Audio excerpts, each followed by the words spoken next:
Assalamualaikum warahmatullahi wabarakatuh. Selamat malam. Saya Sastra Handika, mahasiswa STEM. Di sini saya akan menjelaskan tentang pelajaran ilmu alami dasar, yaitu kondisi lingkungan akibat aktivitas pertambangan yang terletak khususnya di Kabupaten Lebong, Provinsi Bengkulu.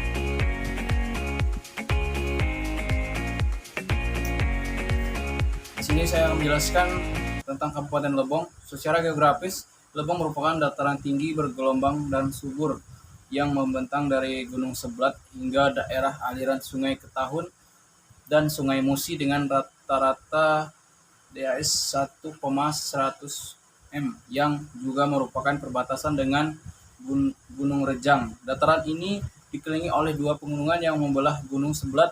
Rantai timur memiliki pegunungan barisan sendiri, di mana puncaknya naik ke ketinggian 2000 mil, yaitu Gunung Seblat dan Gunung Runcing. Di depannya terdapat pegunungan Bukit Gubung dan Bukit Panjang. Rantai barat rata-rata 700 juta mil tingginya.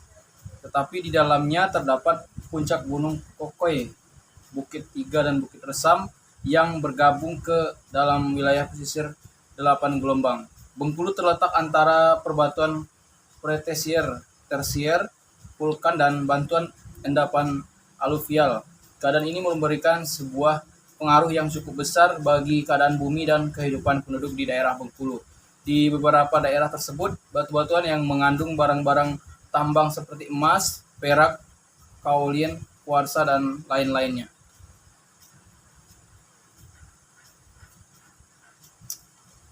Pertambangan itu sendiri menurut Undang-Undang Nomor 4 Tahun 2009 tentang pertambangan mineral atau emas dan batu bara. Undang-Undang Nomor 4 2009 adalah sebagian atau seluruh tahapan kegiatan dalam rangka penelitian, pengelolaan, dan pengusahaan mineral atau batu bara yang meliputi penyidikan umum, eksplorasi, studi kelayakan, konstruksi, penambangan, pengolahan dan pemurnian, pengangkutan dan penjualan, serta kegiatan pasca tambang. Indonesia memiliki sumber daya alam yang melimpah. Kekayaan sumber daya alam tersebut selainnya dikelola dan dipergunakan untuk sebesar-besarnya kemakmuran rakyat. Oleh karena itu, pengelolaan sumber daya alam harus berorientasi kepada konservasi sumber daya alam, naturalist oriented. Di Kabupaten Lebong terdapat beberapa pertambangan seperti pertambangan emas, batu bara,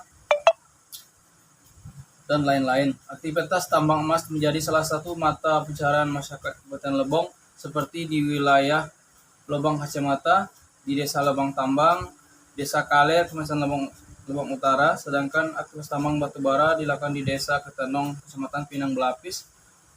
Aktivitas ini sangat membantu perekonomian masyarakat setempat yang menjadi penambangan tradisional dan tidak menggunakan alat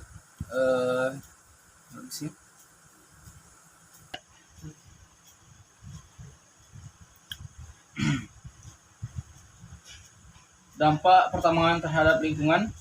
1. Meningkatkan ancaman tanah longsor. Dilihat dari teknik penambangan secara tradisional, di mana penambangan menggali bukit tidak secara berjenjang atau trap, namun asal menggali saja, dan nampak bukan penggalian yang tidak teratur, membentuk dinding yang harus dengan menggantung, berpotensi meningkatkan ancaman tanah longsor. Kerusakan hutan. Penambangan dapat menghancurkan sumber-sumber kehidupan rakyat karena lahan pertanian, yaitu hutan dan lahan-lahan sudah dibebaskan oleh perusahaan. Yang ketiga, penurunan kualitas udara seperti pada saat pembakaran batu bara yang melepaskan penyakit beracun termasuk karbon monoksida, karbon dioksida, metana, benzitoni, dan lain sebagainya.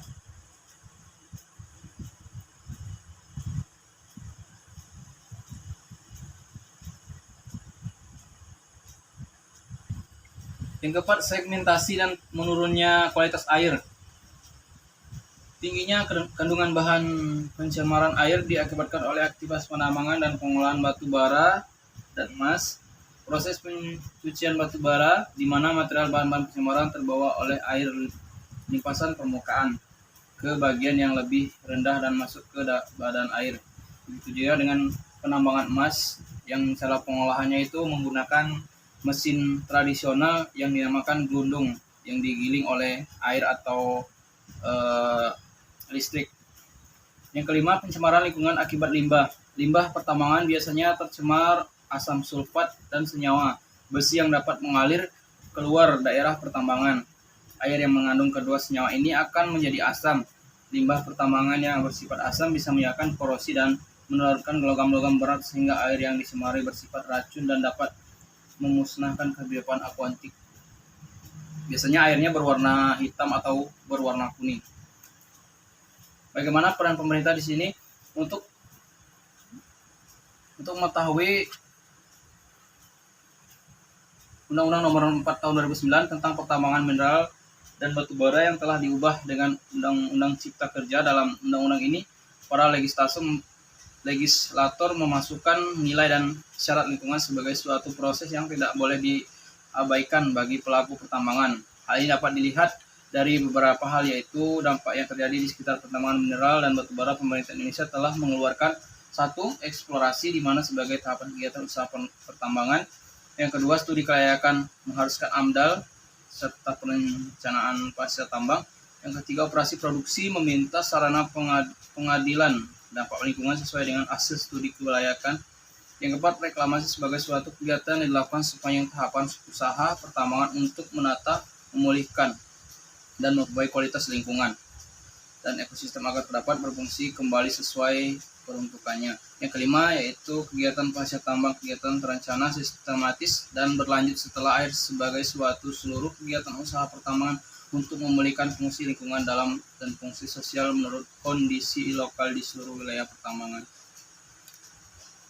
Itulah yang dapat saya sampaikan. Lebih dan kurangnya saya mohon maaf. Assalamualaikum warahmatullahi wabarakatuh. Selamat malam. Terima kasih.